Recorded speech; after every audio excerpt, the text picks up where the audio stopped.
Claire often told herself she was lucky. Lucky to have found Daniel after the wreckage of her first marriage. Lucky to wake in a home where silence meant peace instead of punishment. Lucky to love a man who, to everyone else, seemed flawless. In the quiet mornings, she would watch him in the kitchen, sleeves rolled back, humming while he brewed coffee as though their lives carried no shadows. The neighbors adored him. He carried groceries for the elderly couple across the street, coached the local children's soccer games, and never missed a chance to compliment someone on their garden or smile at a stranger. At work, his colleagues described him as reliable, ambitious, the man you wanted on your side. Even Claire's mother, who never approved of anyone, once said, "He's the kind of man women pray for." And yet Claire noticed things no one else did. The way his phone was never far from him, even when they were at dinner. The half-smile he gave when she asked who had called, as though the truth were harmless but unworthy of her ears. She noticed the late nights creeping in more often. Business meetings that stretched past midnight, claims of projects too urgent to delay. When he finally came home, he smelled of rain and cold air, but never of alcohol, perfume, or smoke. Nothing tangible, only absence. Sometimes, in the stillness before sleep, she would glance at him lying beside her, his profile illuminated faintly by the streetlight beyond their window. He seemed a stranger then, distant in a way she couldn't name. His jaw locked as if holding back words he would never share. She wanted to reach out, to place her hand on his chest, to bridge whatever invisible wall he was building between them. But fear held her still. Fear of discovering that the perfection she clung to was nothing more than illusion. Claire told herself not to pry. After all, hadn't she promised herself never to repeat the mistakes of her first marriage? Suspicion had destroyed her once before, turning love into ashes. So she silenced her doubts, smiled through them, convinced herself that every marriage had unexplained corners best left unlit. Still, the unease lingered, a quiet hum beneath their marital bliss. It was there in the pauses between conversations, in the moments when Daniel's gaze slid past her too quickly, as though measuring her against some invisible standard. And on one particular night, as she stood alone in the hallway, listening to the muffled murmur of his voice behind the study door, Claire realized something unsettling. Perfect husbands don't whisper in the dark, and that was when the seed of suspicion began to grow. That first night she heard it, Claire thought she was dreaming. Half asleep, she stirred in bed, the murmur of Daniel's voice drifting faintly through the crack of the bedroom door. She blinked at the clock on the nightstand, nearly midnight. The house was hushed except for his low tone, steady but urgent, punctuated by long silences, as if he were listening carefully to someone on the other end. She sat up, pulling the blanket around her shoulders, and held her breath to catch more than fragments. "No, not now, she doesn't know." The words floated through the stillness, chilling her blood. Claire crept toward the hallway, bare feet whispering against the carpet, until she stood outside the study. The door was mostly closed, only a sliver of light cutting through. She could see his shadow shifting inside. Her hand hovered near the doorknob, but she froze. The memory of her first husband's rage slammed into her chest. The nights she had accused him of cheating, only to be mocked, belittled, left doubting her own sanity. The wounds of that marriage still lived beneath her skin, raw and waiting to be reopened. She retreated quietly back to bed. When Daniel returned 20 minutes later, she forced her breathing to remain even, pretending to sleep. The mattress dipped under his weight, and for a moment his hand brushed her hair tenderly, almost guiltily. The next morning, over coffee, she asked gently, "Who were you talking to so late?" Daniel's jaw tightened for a second, but his smile returned almost instantly. "Work, a client overseas." "Time zones, you know?" Claire nodded, though his explanation rang hollow. It sounded serious. He set his mug down a little too hard. "Claire, it's nothing for you to worry about. Don't start imagining things again." His tone was light, but the word again landed heavy. He knew her history, her insecurities, and he wielded them like a blade disguised as kindness. She bit her lip, feeling the sting of shame. Maybe he was right. Maybe it really was work, and she was poisoning something beautiful with suspicion. She wanted to believe him, to believe herself safe in the marriage she'd rebuilt from brokenness. But that night the whispers returned. This time she heard her name, and Claire realized the darkness wasn't just in her imagination. The second night of whispers left Claire restless. Sleep came in fragments, broken by the sound of Daniel's voice bleeding through the walls. And when dawn finally arrived, she moved like a ghost through the house. She needed answers, something concrete to anchor her spiraling doubts. While Daniel showered upstairs, she stepped into his study. The room smelled faintly of cedar and ink, the blinds half drawn against the morning sun. Everything sat with Daniel's usual precision. Books lined in order, pens stacked neatly, papers filed. But her eyes caught on the desk, a heavy oak thing that always seemed to loom larger than the room itself. She tugged one drawer open. Receipts, another, stationery. But when she reached the bottom, her fingers met resistance. A drawer that didn't slide open. She tried again, locked. Her heart quickened. Claire crouched, pressing her ear to the wood as if secrets might hum through it. Her fingertips brushed the small brass keyhole. The air around her thickened, her pulse pounding louder than any whisper she had heard the night before. For one wild moment, she considered forcing it open. Claire? She jumped back, nearly toppling into the chair. Daniel stood in the doorway, towel slung around his shoulders, water dripping from his hair. His eyes flicked from her pale face to the desk. "I was just looking for a pen," she stammered. He stepped closer, his smile gentle but sharp beneath its softness. "You could have asked. No need to snoop." "I wasn't snooping." "Claire." He said her name like a warning disguised as concern.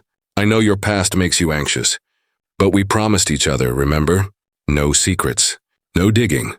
His hand brushed her arm in a mockingly tender gesture. "Don't turn this into something it's not." Heat of guilt and humiliation burned her skin. She mumbled an apology, retreating from the study. But as Daniel's eyes lingered on her retreating back, the smile never reached them. That night, lying awake, Claire thought of the locked drawer. Whatever it held, Daniel didn't want her to see. And when an old friend resurfaced days later with a story of Daniel's past, Claire realized the truth might be far darker than she dared imagine. The image of the locked drawer clung to Claire for days, gnawing at her thoughts until every look Daniel gave seemed layered with hidden meaning. She told herself to let it go, but silence only deepened her unease. So when Marissa, an old college friend she hadn't seen in years, messaged about grabbing lunch, Claire welcomed the distraction. They met in a small cafe on Main Street, the kind with chipped mugs and soft jazz humming in the background. Marissa hadn't changed much, her laughter still quick and warm, her eyes still sharp with curiosity. They traded updates about work, families, the passage of time. Then, almost carelessly, Marissa leaned forward and said, "I had no idea you ended up with Daniel. Funny world. I knew him years ago, back when he was engaged." The words fell like a stone into Claire's chest. She blinked. "Engaged?" Marissa sipped her coffee, oblivious to Claire's tightening grip on the table. "Yes, to a girl named Anna. Beautiful but fragile. It was sudden and then even more sudden when it ended. He never talked about it much. I figured it wasn't my business." Claire forced a smile, nodding through the rest of their conversation, but her mind burned. Daniel had never mentioned another fiancé. He had told her stories of his childhood, his career, even heartbreaks, but not this. Not something so significant. That evening, as Daniel poured wine for dinner, Claire asked softly, "Why didn't you ever tell me you were engaged before?" The glass in his hand stilled. For a flicker of a moment, his mask cracked. Then he smiled faintly, setting the bottle down. "Because it was a painful story not worth revisiting. She wasn't right for me. It ended badly and I wanted to leave it in the past." Claire studied him, her pulse quickening. His voice was calm, tender even, but his eyes didn't match. They were cold, shadowed, as though the past still held him in a way he would never admit. She didn't press further, but later, alone in bed, Claire couldn't shake the feeling that Anna's ghost lingered between them, and when she found the blood-stained photograph days later, that ghost would finally take shape. The storm rolled in without warning. Rain lashed against the windows, wind rattled the old frames, and thunder cracked through the night sky like a warning she could not ignore. Daniel had left hours earlier for yet another late meeting. Claire sat in the study, staring at the oak desk that had taunted her since the morning she found its locked drawer. Her heart pounded with each distant rumble. Tonight felt different, charged, dangerous, almost as if the storm itself urged her forward. With trembling fingers, she retrieved the small brass key she had discovered days earlier tucked inside one of Daniel's jackets. She hadn't meant to steal it, but curiosity had outweighed fear. The drawer resisted at first as though protecting its secrets, then clicked open with a sound that made her flinch. Inside lay papers, brittle with age, a folded letter she dared not unfold, and beneath them, a photograph. Claire's breath caught. Daniel stood in the picture, younger but unmistakable, his arm wrapped around a young woman with dark hair and a fragile smile. She had to be Anna. At first, the image seemed harmless, merely a relic of a forgotten romance. But as Claire lifted it closer, her stomach twisted. Along the edges of the photograph, blotches stained the paper, a deep rusty brown, unevenly smeared as though time had failed to erase them. Blood, or something disturbingly like it. Her hands shook violently, nearly tearing the photograph. Images flashed through her mind. Anna crying, Daniel's cold eyes from nights past, the drawer hidden away, the secrets left unspoken. Each fragment of memory stitched together into something monstrous. What had he done to her? The storm outside roared louder, echoing her racing pulse. She placed the photograph back into the drawer, slamming it shut as if burying a body. Her reflection in the study window startled her. Pale, wide-eyed, unrecognizable. When the front door finally opened and Daniel stepped inside, rain dripping from his coat, Claire forced herself to smile. He kissed her cheek, his lips cold, and whispered, "Sorry it's late again." She murmured something back, hiding the tremor in her voice. But as Daniel hung his coat, her eyes darted toward the desk, terrified he might notice the drawer had been disturbed. That night, lying awake beside him, the photograph burned in her thoughts. And when the detective knocked on their door days later, Claire's worst fears would begin to take shape. The storm had passed, leaving the world damp and eerily quiet. But inside Claire, the unease had not lifted. She carried the memory of the blood-stained photograph like a stone in her chest. Days slipped by in brittle silence, Daniel moving through their home with his usual charm, while Claire studied every gesture for cracks. On a gray afternoon, as she arranged flowers in the kitchen, the knock came, firm, rhythmic, too deliberate to belong to a neighbor. Claire froze, scissors in hand, heart hammering. Daniel answered. On the doorstep stood a man in his 40s, trench coat damp from drizzle, his badge flashing discreetly in the light. "Detective Harris. Sorry to intrude. I need to ask you a few questions, Mr. Whitmore." Claire stepped closer, pulse quickening. Harris's voice was steady, his eyes scanning Daniel with a weight that made her skin crawl. "Where were you on the evening of March 17th, 6 years ago? Or the following week?" Daniel didn't flinch. He leaned against the doorway with practiced ease. 6 years ago? I hardly remember what I was doing last month. Why? A woman named Anna Caldwell went missing around that time. We are revisiting the case. Harris's gaze flicked briefly toward Claire before settling back on Daniel. Your name came up. The air thickened. Claire's knees nearly buckled. Anna, the woman in the photograph. Daniel's smile widened just enough to feel unnatural. I was questioned years ago. It was a tragic misunderstanding. Surely you're not dragging this up again. Harris jotted a note, his expression unreadable. We like to be thorough. He handed Daniel a card. If you recall anything, please contact me. When the door shut, Daniel's mask slipped. His jaw tightened and he spun toward Claire, eyes burning.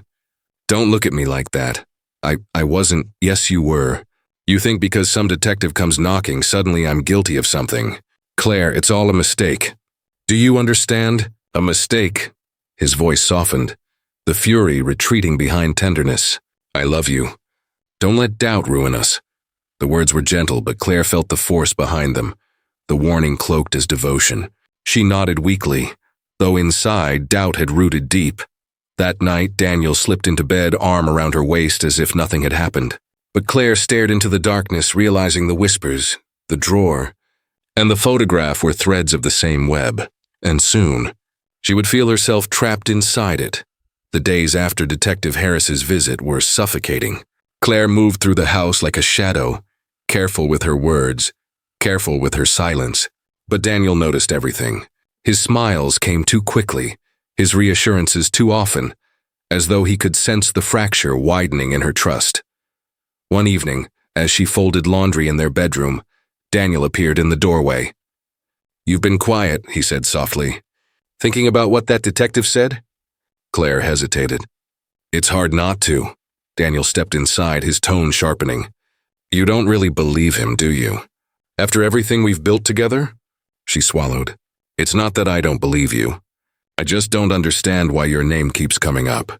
His laugh was low, humorless. "Because people love to cling to their little stories.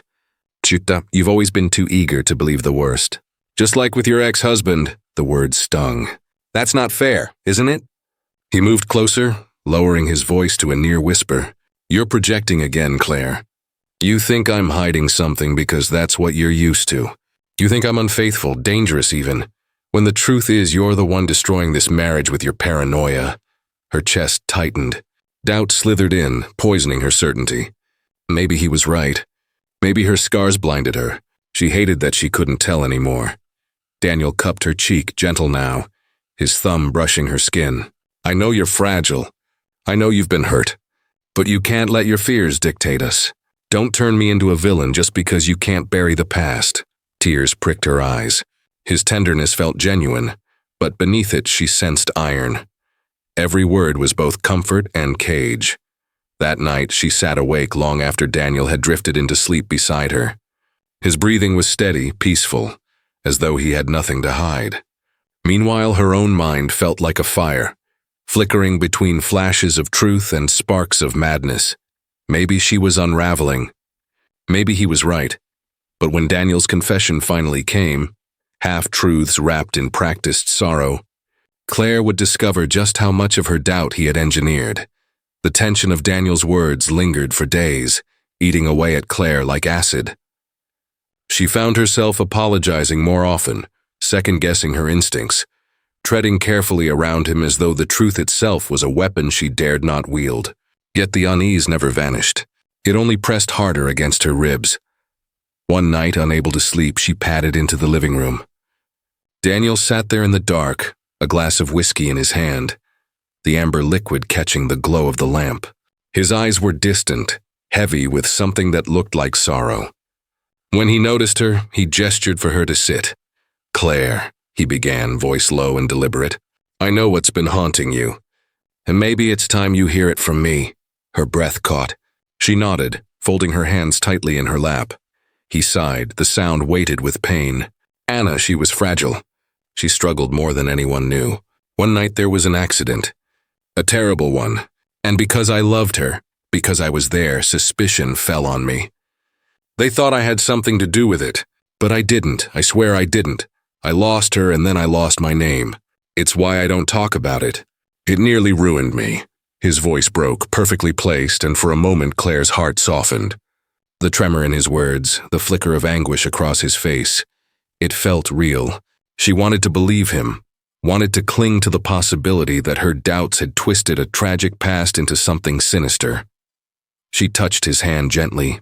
"I didn't know," she whispered. Daniel's eyes glistened as he kissed her knuckles. "Now you do. And I need you to trust me, Claire, please." For the first time in weeks, she thought perhaps she could. Perhaps her suspicions had been a cruel echo of her past marriage, nothing more. But when she returned to the study the next morning, her fragile hope shattered. The drawer was closed, exactly as she had left it, yet the photograph was gone. Daniel's confession wasn't the whole truth. It was a performance, and somewhere in the silence Anna's shadow still lingered. The missing photograph haunted Claire more than Daniel's confession. It confirmed what she had feared. He knew she had seen it, and he wanted it gone. Still, she kept her silence, moving carefully around him, hiding her unease behind practiced smiles. But inside, something hardened. If Daniel wouldn't give her truth, she would find it herself. The chance came when Marissa called. "I need you to meet someone," her friend said, voice tight. Someone who knew Anna. They met at a quiet bar off the highway, dim lights casting shadows across scratched tables. Marissa sat beside Claire, her expression grave, and introduced a man with tired eyes and a face weathered by grief. "This is Peter. Anna was his cousin." Claire's pulse quickened. Peter's gaze held hers, steady and haunted. "You're married to Daniel Whitmore?" "Yes," Claire whispered. He nodded slowly, as if confirming a terrible suspicion. "Anna didn't die in an accident." "That's what people wanted to believe, but it's not true. She disappeared. The last time I saw her, she had bruises. She told me Daniel had a temper, that he wasn't who everyone thought he was. The night she vanished, neighbors reported shouting from his house." Claire's stomach lurched. "But the police, they questioned him. There was no body, no evidence. He charmed his way through it like he always did. But Anna never came back. Do you understand? She never came back." His voice cracked, raw with years of loss. The room seemed to tilt. Claire gripped the edge of the table, fighting the wave of nausea. She wanted to deny it, to insist Peter was wrong, but his pain was undeniable. Every word matched the shadows she'd already glimpsed. The whispers, the locked drawer, the photograph. Marissa laid a hand on Claire's arm. "I didn't want to believe it either. But you need to know who you're living with." Tears stung Claire's eyes. For the first time, the walls of her marriage shifted from uneasy silence into a prison. She was trapped beside a man who wore charm like armor, who buried his past in lies. That night, when Daniel reached for her hand, she forced herself not to recoil. Because now she understood.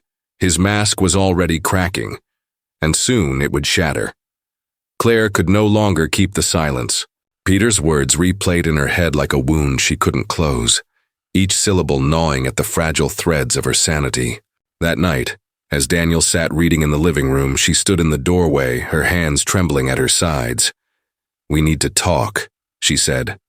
Daniel glanced up, his smile practiced, almost casual. "About what?" "Anna." The smile faltered. He closed the book slowly, placing it on the table with deliberate care. "I told you everything there is to know." "No," Claire whispered, her voice shaking but firm. "You told me a story, but I spoke to someone who knew her. They said she didn't die in an accident. They said she disappeared after a fight with you." The room froze. Daniel's jaw tightened, and for the first time he didn't mask it with charm.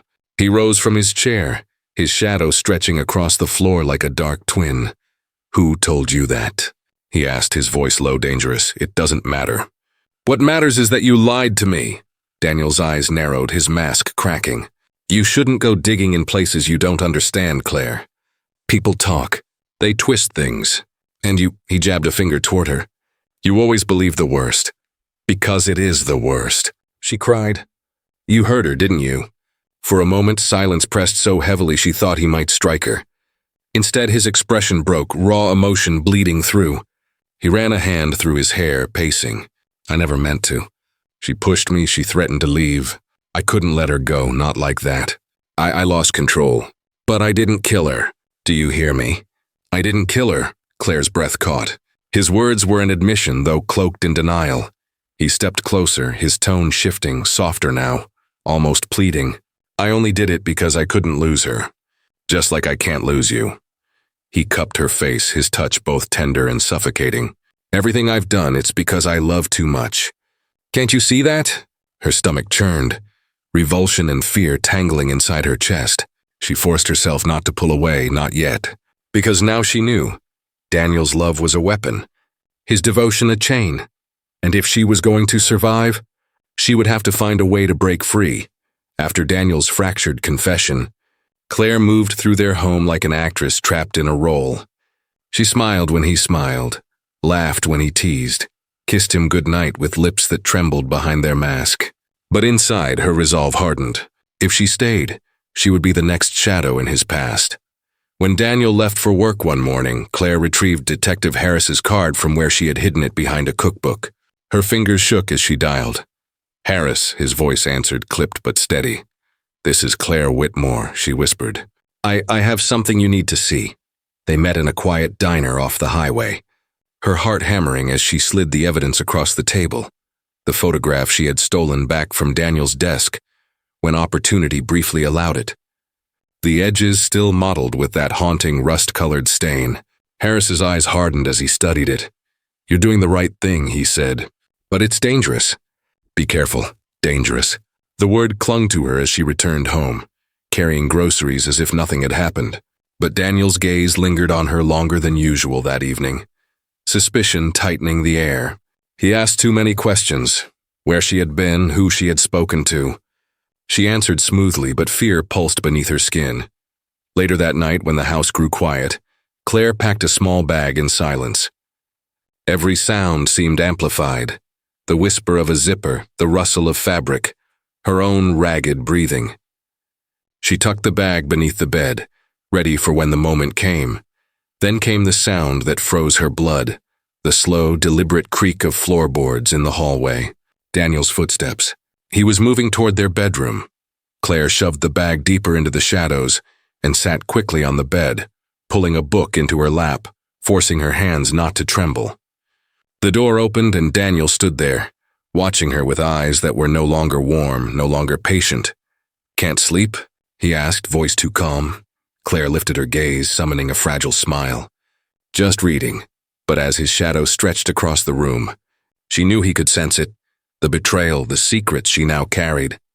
And soon, only justice or ruin would decide their ending. The morning after Daniel's watchful presence at her door, Claire moved through the house with a quiet dread pressing on her chest.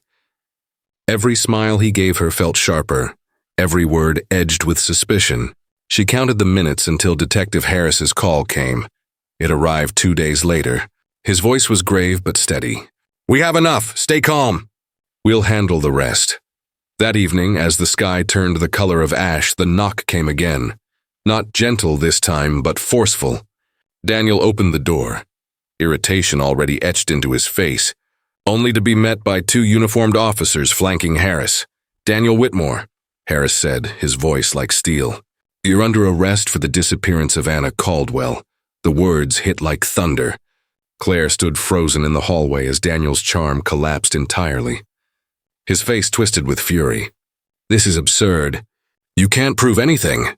But Harris remained unmoved, holding up a folder. "New forensic analysis links evidence recovered from your home to Anna's belongings. And your wife's testimony confirms inconsistencies in your account." Claire felt Daniel's eyes burn into her. The betrayal in them was venomous, but beneath it was something worse. Recognition. He knew she had helped bring him down. The officers cuffed him, reading his rights as he struggled. His mask of civility shattered beyond repair. For the first time, Claire saw the man behind the performance. Desperate, cornered, dangerous. "You think you're free now?" Daniel spat as they dragged him toward the door. "You'll never be free. I loved you, Claire. I still do. And you'll carry that forever." The door slammed shut behind them, leaving only silence. Claire stood in the center of the living room, her body trembling, her heart both light and unbearably heavy. Relief washed through her in waves, yet grief followed close behind. She thought of the mornings filled with laughter, the gentle gestures, the life they had built, all poisoned by lies. The man she had loved had never truly existed. He had been a mask, carefully constructed, hiding the darkness beneath. As the evening shadows lengthened around her, Claire whispered to herself, "Justice always costs something." And in that moment, she understood. The truth had saved her, but it had also broken her.